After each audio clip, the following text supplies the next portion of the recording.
അസ്സലാമു അലൈക്കും വറഹ്മത്തുള്ളാഹി വബറകാതുഹു. സ്നേഹാദരണീയരായ സഹോദരങ്ങളെ, സുഹൃത്തുക്കളെ, മോട്ടിവേറ്റർമാർ അരങ്ങ് തകർത്തുകൊണ്ടിരിക്കുന്ന ഒരു കാലഘട്ടത്തിലാണ് നമ്മൾ ജീവിച്ചുകൊണ്ടിരിക്കുന്നത്. ഇന്ന് നോക്കൂ, നിങ്ങൾ എന്തിനും ഏതിനും മോട്ടിവേഷനാണ്. നാളെ നിങ്ങൾക്കൊരു പ്രതിസന്ധി ഉണ്ടായാൽ ഒരുപക്ഷെ നിങ്ങളോട് ചോദിച്ചേക്കാം, എന്തെങ്കിലും പ്രശ്നമുണ്ടോ, ഇത്തിരി മോട്ടിവേഷൻ എടുക്കട്ടെ എന്ന്. അങ്ങനെയുള്ളൊരു സാഹചര്യത്തിലൂടെയാണ് നമ്മൾ പോയിക്കൊണ്ടിരിക്കുന്നത്. ഞാൻ ഈ ഒരു സംവിധാനത്തെ പാടെ എതിർക്കുകയല്ല, മറിച്ച് ഈ രംഗത്ത് പ്രാവീണ്യം നേടിയ പലരും സമൂഹത്തിന് സേവനം ചെയ്യുന്നുണ്ട്. പലർക്കും ജീവിതത്തിലും കച്ചവട രംഗങ്ങളിലുമൊക്കെ ഇതുകൊണ്ട് പല ഉപകാരങ്ങളും ഉണ്ടാകുന്നുണ്ട്. എന്നാൽ ഇന്ന് പലപ്പോഴും ഈ മോട്ടിവേഷൻ ഒരു ക്യാഷ് ഉണ്ടാക്കാനുള്ള മാർഗമായിട്ടാണ് പലരും കൊണ്ടു നടക്കുന്നത്. ജീവിതത്തിൽ പല കാര്യങ്ങളും പയറ്റി പരാജയപ്പെട്ട്, എല്ലാ പരീക്ഷണങ്ങളും പരാജയപ്പെട്ട് അവസാനം മോട്ടിവേഷൻ സ്പീക്കർമാരായി പല ആളുകളും രംഗത്ത് വരുന്നത് നമുക്ക് കാണാൻ കഴിയുന്നുണ്ട്. എന്നിട്ട് അവരൊരു മൈക്കും പിടിച്ചിട്ട് നമ്മുടെ ജീവിതത്തിൽ വിജയിക്കാനുള്ള രഹസ്യങ്ങൾ അവർ പറഞ്ഞു തരുമ്പോൾ അതിലെ വിരോധാഭാസം നിങ്ങളൊന്ന് ആലോചിച്ച് നോക്കൂ. പലപ്പോഴും വാക്ചാതുരിയുള്ള ആർക്കും കടന്നു വരാനുള്ള ഒരു ഇടമായി ഈ മേഖല മാറിക്കഴിഞ്ഞിരിക്കുകയാണ്. അതിൻ്റെ ദുരന്തം ഇന്ന് നമ്മൾ മനസ്സിലാക്കുന്നുമുണ്ട്. പലപ്പോഴും പല മോട്ടിവേറ്റർമാരും തെറ്റായ ആശയങ്ങളിലേക്കാണ് പുതുതലമുറയെ കൊണ്ടുപോയിക്കൊണ്ടിരിക്കുന്നത്. അത് വലിയ ഒരു ദുരന്തമാണ്. ഇപ്പം നിങ്ങൾ കണ്ടിട്ടില്ലേ, പല മോട്ടിവേറ്റർമാരും അവരുടെ സംസാരങ്ങൾക്കിടയിൽ വളരെ മോശമായ പദപ്രയോഗങ്ങൾ, അസഭ്യവാക്കുകൾ ഒക്കെ ഉപയോഗിക്കുന്ന ധാരാളം ഉദാഹരണങ്ങളുണ്ടല്ലോ. ഞാനത് ചൂണ്ടിക്കാണിക്കാതെ തന്നെ നിങ്ങൾക്കറിയാവുന്ന കാര്യമാണ്. അതേപോലെ തന്നെ ചില മോട്ടിവേറ്റർമാർ വലിയ സംഭവമായി സമൂഹത്തിൻ്റെ മുമ്പിൽ വന്ന് അവർ വലിയ ആശയങ്ങളാണ് ജനങ്ങൾക്ക് പകർന്നു കൊടുക്കുന്നത് എന്ന വ്യാജേന വളരെ തെറ്റായ ആശയങ്ങൾ പകർന്നു നൽകുകയാണ്. സമൂഹത്തിൽ എന്നും ആദരിക്കപ്പെടേണ്ട അനിവാര്യമായ പല ആശയങ്ങളെയും കളിയാക്കുകയും പരിഹസിക്കുകയും ചെയ്യുന്ന ദുരന്തമായി പല മോട്ടിവേറ്റർമാരും മാറുകയാണ്.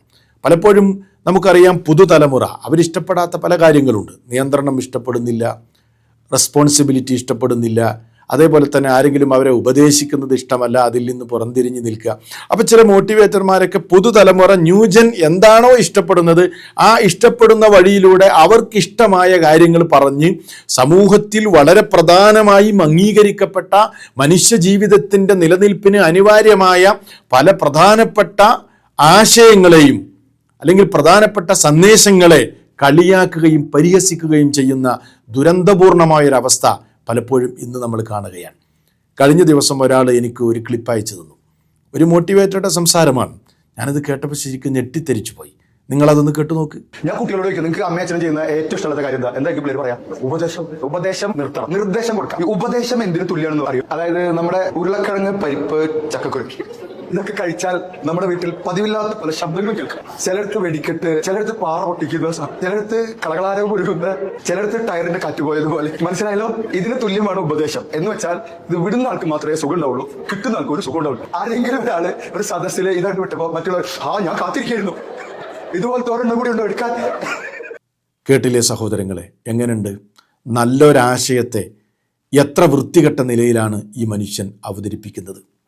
ഇതാണ് മോട്ടിവേഷൻ ഒരു ദുരന്തമായി മാറുന്നതിൻ്റെ ഏറ്റവും വലിയ ഉദാഹരണം. ആലോചിച്ച് നോക്കൂ നിങ്ങൾ. ഇതിൽ ആശയപരമായൊരു വൈരുദ്ധ്യമില്ലേ? ഉപദേശം വേണ്ട എന്ന് പറയാൻ ഇയാൾ ഉപയോഗിക്കുന്ന ടൂൾ എന്താണ്? ഉപദേശം തന്നെ.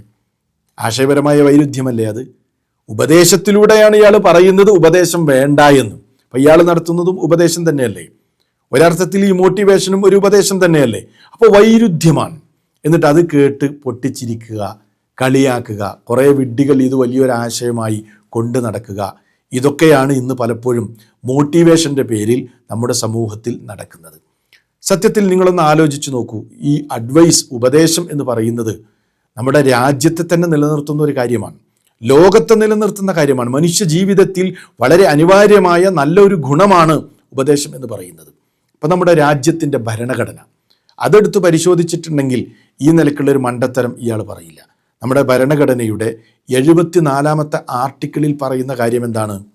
രാഷ്ട്രപതിയെ ഉപദേശിക്കാനുള്ള മന്ത്രിസഭ വേണം എന്നതാണ്. എന്തിനാണത്? നമ്മുടെ രാജ്യത്തിൻ്റെ ആ ജനാധിപത്യ സംവിധാനം നിലനിൽക്കാനാണത്.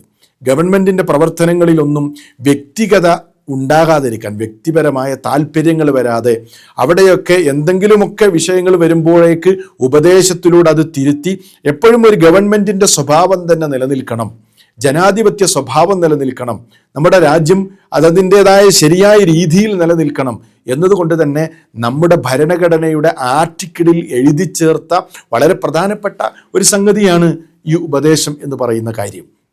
ഭരണഘടനയിൽ മാത്രമല്ല, മനുഷ്യ ജീവിതം തന്നെ നിങ്ങൾ ആലോചിച്ച് നോക്കൂ. നമ്മുടെയൊക്കെ ജീവിതത്തിൽ നമുക്ക് പലരും ഉപദേശം തരാറുണ്ട്. അവരുടെയൊക്കെ ഉപദേശം ജീവിതത്തിൽ പല സന്ദർഭങ്ങളിലും നമുക്ക് വെളിച്ചമായി മാറാറുണ്ട്. അത്തരം സന്ദർഭങ്ങൾ നമ്മളത് അനുഭവത്തിലൂടെ മനസ്സിലാക്കാറുണ്ട്. അപ്പം നമ്മുടെ ഗുരുനാഥന്മാർ, നമ്മുടെ മാതാപിതാക്കൾ, നമ്മുടെ സുഹൃത്തുക്കൾ, അവരൊക്കെ നമുക്ക് നൽകുന്ന വളരെ പ്രധാനപ്പെട്ട പല ഉപദേശങ്ങളും പല നിർദ്ദേശങ്ങളും പലപ്പോഴും അത് നമ്മൾ പാലിച്ചതിൻ്റെ പേരിൽ പിന്നീട് അതിൻ്റെ ഗുണഫലങ്ങൾ അനുഭവിച്ചവരാണ് ഞാനും എൻ്റെ സംസാരം കേൾക്കുന്ന നിങ്ങളും. അങ്ങനെയുള്ളൊരു സമൂഹത്തിലാണ് നമ്മൾ ജീവിക്കുന്നത്. എന്നിട്ട് മോട്ടിവേഷനാണെന്ന് പറഞ്ഞൊരു മൈക്കും പിടിച്ചിട്ട് ഈ നിലക്കുള്ള വിഡ്ഢിത്തം വിളിച്ചു പറയാം. ഞാനൊരു ലളിതമായ കഥ പറയാം, അപ്പോൾ നിങ്ങൾക്ക് അതിൻ്റെ ഗൗരവം ഒന്നുകൂടെ മനസ്സിലാക്കാൻ കഴിയും. രാജ് എന്ന് പറയുന്ന വിദ്യാർത്ഥി, ആ വിദ്യാർത്ഥി നല്ല നിലയിൽ കോളേജിൽ പഠിക്കുന്ന ഒരു വിദ്യാർത്ഥിയായിരുന്നു. ഉജ്ജ്വലമായ ഭാവി സാധ്യതയുള്ള ഒരു വിദ്യാർത്ഥിയായിരുന്നു. നല്ല കരിയറിന് സാധ്യതയുണ്ടായിരുന്നു.